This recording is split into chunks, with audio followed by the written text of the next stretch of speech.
Hello friends, मैं आपका दोस्त रितेश अपने एमपीपीएससी नोट्स इन हिंदी चैनल में आप सभी का स्वागत करता हूं। तो फ्रेंड्स, आज के वीडियो में हम डिस्कस करेंगे सावित्रीबाई ज्योतिबा राव फुले के बारे में, जो कि हमारे एमपीपीएससी मेंस का जो सिलेबस है उसी के 4th नंबर पेपर का एक पार्ट है, जिसमें सावित्रीबाई ज्योतिबा राव फुले जो कि एक दार्शनिक थी, ठीक है, लेखक थी, ये सभी इनके बारे में जो पूछा गया है एमपीपीएससी मेंस एग्जाम के पेपर 4 में, तो उन्हीं के बारे में आज हम डिस्कस करने वाले हैं इस वीडियो में। तो चलते हैं सीधे वीडियो की ओर। तो सबसे पहले देखते हैं कि इनका जो है शिक्षा में क्या योगदान था। सावित्रीबाई ज्योतिबा राव जो फुले थी, उनका शिक्षा में योगदान क्या था। तो महात्मा ज्योतिबा फुले स्वयं एक महान विचारक, कार्यकर्ता, समाज सुधारक, लेखक, दार्शनिक, संपादक और क्रांतिकारी थे, और सावित्रीबाई पढ़ी लिखी नहीं थी। यानी कि जो सावित्रीबाई जो हैं, बेसिकली इनके बारे में पूछा जा रहा है, और जो ज्योतिबा राव फुले हैं ये इनके पति थे। लेकिन जो ज्योतिबा राव फुले जो थे वो क्या थे, तो एक स्वयं महान विचारक, कार्यकर्ता, समाज सुधारक, लेखक, दार्शनिक और संपादक और क्रांतिकारी थे। लेकिन जो सावित्रीबाई इनकी पत्नी थी, ज्योतिबा राव फुले की पत्नी, ये पढ़ी लिखी नहीं थी। और बेसिकली जो सावित्रीबाई के बारे में ही पूछा गया है इस एमपीपीएससी मेंस एग्जाम के जो पेपर 4 है उसमें, ठीक है। तो उन्हीं के बारे में हम ज़्यादा इसमें देखेंगे। तो शादी के बाद ज्योतिबा ने ही उन्हें पढ़ना लिखना सिखाया, यानी कि उनके पति ने सावित्रीबाई को पढ़ना सिखाया। और बाद में सावित्रीबाई ने ही दलित समाज की ही नहीं बल्कि देश की ही प्रथम शिक्षिका होने का गौरव प्राप्त किया। यानी कि पहली जो शिक्षिका, महिला शिक्षिका होने का गौरव प्राप्त किया किसने, सावित्रीबाई फुले ने, ठीक है। उस समय लड़कियों की दशा अत्यंत दयनीय थी और उन्हें पढ़ने लिखने की अनुमति तक नहीं थी। इस रीति को तोड़ने के लिए एक विद्यालय की स्थापना की इन्होंने, और यह भारत में लड़कियों के लिए खुलने वाला पहला स्त्री विद्यालय जो था। यानी कि जो ज्योतिबा राव फुले की पत्नी थी सावित्रीबाई फुले, उनके द्वारा ही प्रथम शिक्षिका का गौरव प्राप्त हुआ उनको। और उन्होंने जो लड़कियों की दयनीय स्थिति को देखते हुए उन्हें पढ़ने लिखने की अनुमति तक नहीं होती थी उस समय पर, तो इन्होंने क्या किया, एक विद्यालय खोला, स्त्री विद्यालय खोला, जो कि लड़कियों के लिए था, ठीक है। और जो है क्या, ये पहला जो है जो पहला विद्यालय था, ठीक है, स्त्रियों वाला पहला विद्यालय था जो भारत में खुला था, ठीक है, इनके द्वारा, सावित्रीबाई फुले के द्वारा खोला गया था। अब सावित्रीबाई फुले कहा करती थी, सावित्रीबाई फुले क्या कहती थी कि अब बिल्कुल भी खाली मत बैठो, जाओ शिक्षा प्राप्त करो। ये इनका कथन था सावित्रीबाई फुले का, लड़कियों के लिए स्पेशली, ठीक है।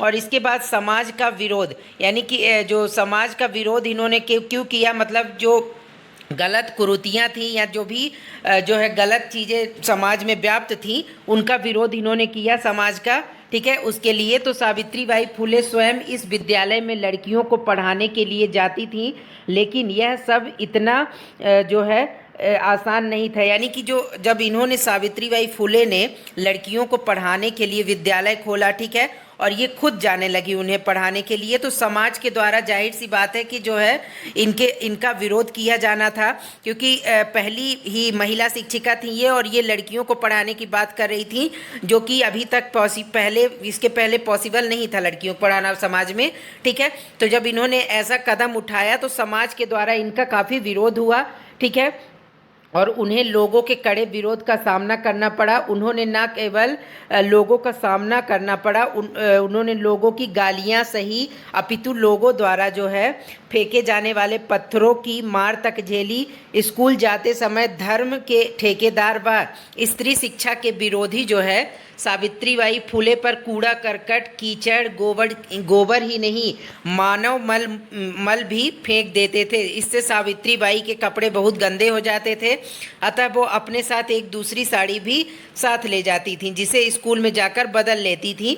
इन सब के बावजूद उन्होंने हार नहीं मानी व स्त्री शिक्षा और समाजोद्धार व समाजोत्थान का कार्य जारी रखा। यानी कि जब इन्होंने लड़कियों को पढ़ाने का बेड़ा उठाया, लड़कियों को मुख्य रूप से, तो क्या हुआ कि समाज के जो लोग थे उन्होंने इनका काफ़ी विरोध किया, और ये जो है अपने कार्य में सफल ना हो पाए, इसके लिए समाज ने कई प्रयास किए, जैसे कि इसमें बताया गया है कूड़ा करकट, कीचड़, गोबर, ये सभी चीज़ें जो है मानव मल वगैरह इनके ऊपर फेंक दी जाती थी, जिससे इन्हें काफ़ी ज़्यादा कष्ट जो है उठाने पड़े। उसके बावजूद भी इन्होंने क्या किया, हार नहीं मानी और शिक्षा के लिए, स्त्री शिक्षा के लिए, समाज उद्धार के लिए जो है कार्य अपना जारी रखा। ठीक है, इसके बाद अब देखते हैं कि आगे क्या है। विधवा पुनर्विवाह के लिए संघर्ष, यानी कि विधवा पुनर्विवाह, विधवाओं का जो पुनर्विवाह करवाने के लिए इनके द्वारा काफ़ी संघर्ष किया गया।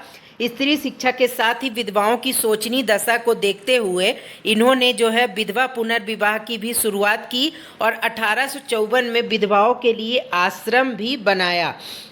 ठीक है, यानी कि विधवा पुनर्विवाह की इन्होंने शुरुआत की और विधवाओं के लिए आश्रम भी बनवाया, क्योंकि उस समय पर क्या होता था कि विधवा पुनर्विवाह जैसी चीज़ें जो है समाज एक्सेप्ट नहीं करता था कि विधवाओं को पुनर्विवाह किया जाए। तो इन्होंने इस क्षेत्र में भी कदम उठाया और साथ ही इन्होंने जो है नवजात शिशुओं के लिए भी आश्रम खोला ताकि कन्या शिशु हत्या को रोका जा सके। आज देश में बढ़ती कन्या भ्रूण हत्या की प्रवृत्ति को देखते हुए उस समय कन्या शिशु हत्या की समस्या पर ध्यान केंद्रित करना और उसे रोकने के लिए प्रयास करना कितना महत्वपूर्ण था, इस बात का अंदाज़ा लगाना मुश्किल नहीं। यानी कि क्या है कि जैसे कि आज अभी आप देखेंगे कि कन्या भ्रूण हत्या के कई मामले आजकल देखने को मिलते हैं और ये लगातार जो है इसमें आंकड़ों में बहुत कमी देखने को मिलती है। ठीक है, तो ये जब कंडीशन ये आज इतना तेज़ी से जो है दुनिया डेवलप हो रही है, चाहे हमारा देश ही क्यों ना हो डेवलप हो रहा है, लेकिन उसके बावजूद भी कन्या भ्रूण हत्या जैसी देखने को चीज़ें मिलती हैं। तो आप ये सोच सकते हैं कि उस समय पर, जब इनके समय पर कितनी ज़्यादा ये मामले देखने को मिलते होंगे, लेकिन इन्होंने इस क्षेत्र में काफ़ी प्रयास किए ताकि कन्या भ्रूण हत्या को रोका जा सके। ठीक है, इसके बाद विधवाओं की स्थिति को सुधारने और सती प्रथा को रोकने व विधवाओं के पुनर्विवाह के लिए भी इन्होंने बहुत प्रयास किए और सावित्रीबाई फुले ने अपने पति के साथ मिलकर काशीबाई नामक एक गर्भवती विधवा महिला को न केवल आत्महत्या करने से रोका, अपितु उसे अपने घर पर रखकर उसकी देखभाल की और समय पर डिलीवरी करवाई। बाद में उन्होंने इसके पुत्र यशवंत को जो है दत्तक पुत्र के रूप में गोद ले लिया और खूब पढ़ाया लिखाया, जो बाद में एक प्रसिद्ध डॉक्टर बना। यानी कि जो है इन्होंने एक विधवा की सहायता की और उसे अपने घर तक ले आए और उसके बच्चे को जो हुआ तो उसे गोद ले लिया, ठीक है, अडॉप्ट कर लिया और उसके बाद उसे पढ़ाया लिखाया, जो कि बाद में एक प्रसिद्ध डॉक्टर बना। ठीक है, जिसका नाम क्या था, यशवंत था। तो इस प्रकार से इन्होंने बहुत सारे समाज के लिए कार्य किए। अब आगे देखते हैं कि आगे क्या है। कवयित्री के रूप में सावित्रीबाई फुले, यानी कि एक जो कवयित्री के रूप में इन्होंने क्या क्या, उन्होंने 2 काव्य पुस्तकें लिखी जो कि प्रसिद्ध है। तो कौन सी है, एक काव्य फूले और दूसरा 52 कसी सुबोध रत्नाकर। ये 2 प्रमुख रूप से प्रसिद्ध हैं इनकी कविताएं। ठीक है, और पुस्तकें। और अगला क्या है, आगे देखते हैं क्या है। बच्चों को विद्यालय आने के लिए प्रेरित करने के लिए वे कहा करती थी, सुनहरे दिन का उदय हुआ, आओ प्यारे बच्चों आज, हर्ष उल्लास से तुम्हारा स्वागत करती हूँ आज। यानी कि इनके द्वारा एक कविता कही गई थी, बच्चों के लिए विद्यालय आने के लिए प्रेरित करने के लिए कही गई थी। ठीक है, इसके बाद अब देखते हैं कि आगे दलित उत्थान में अतुलनीय योगदान, यानी कि दलितों के उत्थान में भी जो है इन्होंने क्या हुआ कि बहुत बड़ा योगदान दिया। सावित्रीबाई फुले ने कभी पीछे मुड़कर नहीं देखा। अपने जीवन काल में पुणे में ही उन्होंने 18 महिला विद्यालय खोले और 1854 में जो है ज्योतिबा और सावित्रीबाई फुले ने एक अनाथ आश्रम खोला। ठीक है, और अनाथ आश्रम खोला और यह भारत में किसी व्यक्ति के द्वारा खोला गया पहला अनाथ आश्रम था। साथ ही अनचाही गर्भावस्था की वजह से होने वाली शिशु हत्या को रोकने के लिए उन्होंने बाल हत्या प्रतिबंधक गृह की भी स्थापित किया। ठीक है, इसके बाद समाज उत्थान के अपने मिशन पर कार्य करते हुए ज्योतिबा ने 24 सितंबर 1873 को अपने अनुयायियों के साथ सत्य शोधक समाज नामक संस्था का निर्माण किया। यानी कि जो इनके पति थे ज्योतिबा राव फुले, उन्होंने, आपको पता होगा कि आपने कई बार देखा भी होगा कि सत्य शोधक समाज की स्थापना किसने की, तो ज्योतिबा राव फुले ने की। तो इन्होंने 1873 में की थी। वे स्वयं इसके अध्यक्ष थे और सावित्रीबाई फुले महिला विभाग की प्रमुख थी। इस जो इन्होंने खोला था, एक संस्था खोली थी सत्यशोधक समाज नाम की, तो उसमें सावित्रीबाई फुले जो है महिला विभाग की प्रमुख थी। और इस संस्था का मुख्य उद्देश्य जो है शूद्रों और अति शूद्रों को उच्च जातियों के शोषण से मुक्त कराना था। और ज्योतिबा के कार्य में सावित्रीबाई ने बराबर का योगदान दिया और ज्योतिबा फुले ने जीवन भर निम्न जाति की महिलाओं और जो है दलितों के उद्धार के लिए कार्य किया। इस कार्य में उनकी धर्मपत्नी सावित्रीबाई फुले ने जो योगदान दिया वह अद्वितीय है। और यहाँ तक कि कई बार ज्योतिबा फुले स्वयं पत्नी सावित्रीबाई फुले से मार्गदर्शन प्राप्त करते हैं।